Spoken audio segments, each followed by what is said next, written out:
All right. John Kerry returns to Europe, pushing Syrian politicians to join talks in Geneva. There has to be a transition government. There has to be a new governing entity in Syria in order to permit the possibility of peace. But Mr. Assad's opponents have failed to come together behind Ahmed al-Jarba, who heads the main coalition group.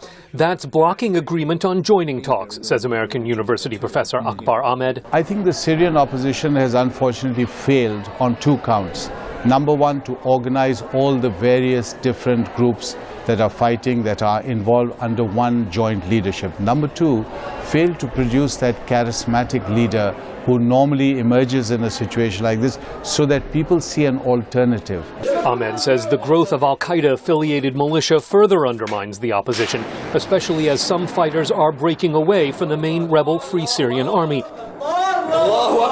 State Department spokeswoman Psaki says that split does not weaken efforts to hold Geneva peace talks. There are thousands of different groups, and these are many who were on this list were field commanders, so we're still looking into what the exact impact will be.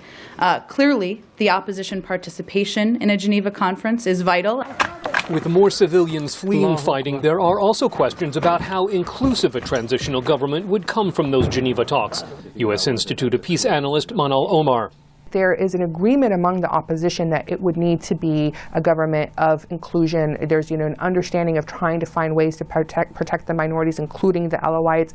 So in theory, there's a very strong agreement. Again, what will happen in practice?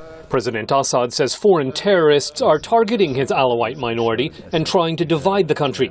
With Russia and Iran behind him, Akbar Ahmed says President Assad has agreed in principle to Geneva talks because of the strength of his position. He knows the opposition hasn't quite formed into the movement that he thought may topple him in the beginning of this whole process several years back. So his strategy is wear it out, just sit it out.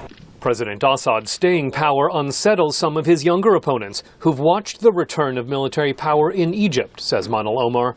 They're fighting, they're sacrificing, and watching Egypt and watching pretty much some of the same individuals and institutions reemerge 2 years later really kind of struck fear in terms of what's happening in Syria after 2 years, after an incredible death count. The war's impact on civilians is also part of talks in Europe this week, with a quarter of Syria's population internally displaced and more than 2 million refugees. Scott Stearns, VOA News at the State Department.